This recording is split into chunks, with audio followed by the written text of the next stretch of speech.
ole clear tu te in zawa in chi bai vek ule hei tu tungan video tur chu thalaka kan muang hianin youth icon sang ni le somni pali pakhat na din mun lu tu lel sang lian kha offense telam aron chele rup maya hei kar man tau tuk tak mai cheng noi riat man huvel kar aron present le top maya hei an tiro pui khop maya ke ngei bo hian in kalom puya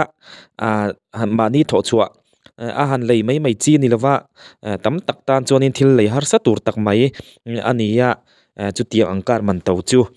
offense te lama tangina thlonin anon present rup maya nia anti thakop maya hai offense te an tang ti asiata chuwang chonin kalom pui khop maya chumi video chu karon da chuak do na atop thlengin lo thlir thawanga ami mal tak po hianin ke hi po hianin kalom pui tak zet zeta hetiang kar man tau tuk tak mai an present thei te po hi aro pui tak zet zet ani ti kha kan soi ni sela engpo ni sela a video hi in clear ho phot te ang u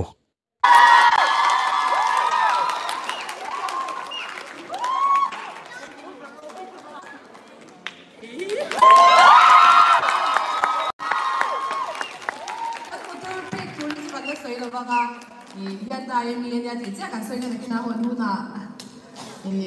ama no hon hu na kan she tura ngai la Hyuandai mi de han ke ti meron tum sak fe ka an chunga kan lo ke dia kan soi chale do motor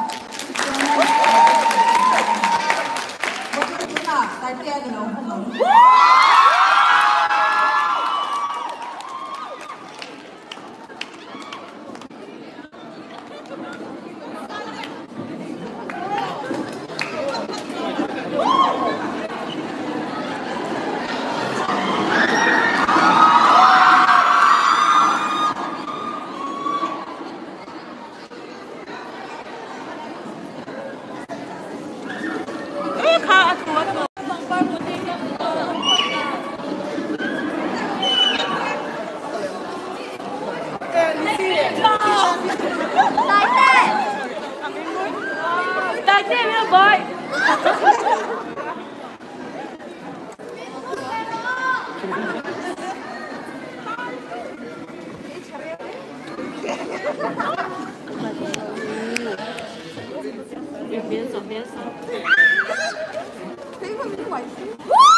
thì phải nó chuột chốt trong cần đâu là nó cái năm nhận sự của thầy cho nó sự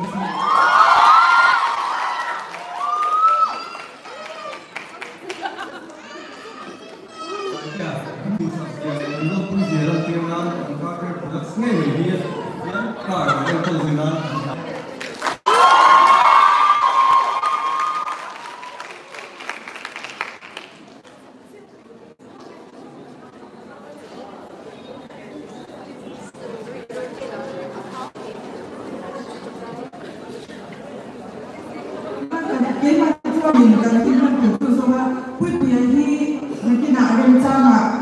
giá ta giá như cái sự đó giá mình cần giải sắp đôi là những áo cải thiện ra theo luôn mà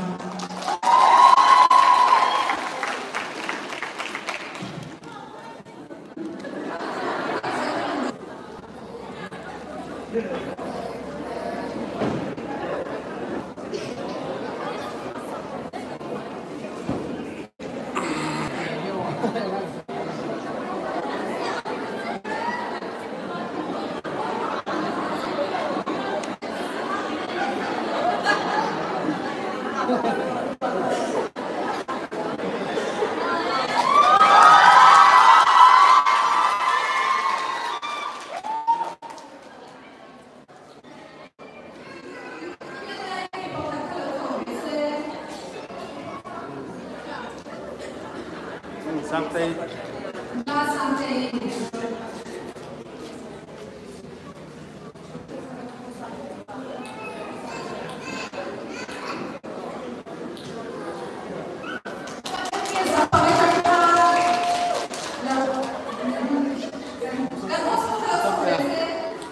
Of course, ma'am.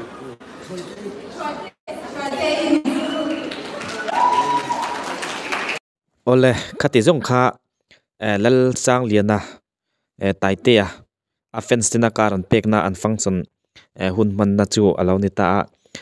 thil pakhat kan soi tel lok du chu hei mi puite hi kan changkang to khop maya tuna po hianin kan moto ang khanin kar an pek hi a poisa amanara la chuanin cheng noi riat man vel lai ania mi malin hei hi an tuak don tai la kum fe tho chua angai do na chuwang chuanin thil har sa tak mai ania chuti lai kara offense ten poisa tho khom hetia anan pe thei hi aro pui khop maya ama po hianin a lom ani ti hriat reng maya anuk te po ul hial ania video kan muang hianin atrap tikhanin loma wangin mittu ya luanga lompui om khop maya thil lom om tuk tak maya nia hei kumin icon hi kan shet tho ang khanin top 10 tikhanin bike le scooty dikhan dong deuh furania kha po han fence te pek khom ania aro pui ti ton na kalaya tuna ai aro pui le zual ti mai tiang kar man to tak mai a ham pele zel te hi thil ro pui tak mai ania mizo mi pui te hi kan lo wa han changkang to em vele o ti hi ril ruwa alang chuak or ora mizo rama hianin he tiang thil kar man to tuk tak mai zai thiam te fence tikal tanga in pe ki thil la om zen zen lo ning ka ria avoi khatna ni te phial putpo in gan ring ka soi sualin rin om lawa chuwang chonin ro pui maya hei ama po hia lom ani ti hriata amit tui alo tla aloma wangin alom pui om khop maya tluang taka nei chhozel turin le offense poisa tho khom du te po an eizon na ko nga te po pathianin mal som let se ti hi kan tu thu sam berania engboni sela antiro pui khop mai ole tikhanin tuntum gan video tan choning khati zong kha neleri ta phot mai sela thlir tu zong zong te in zawa in mangtha le vek ule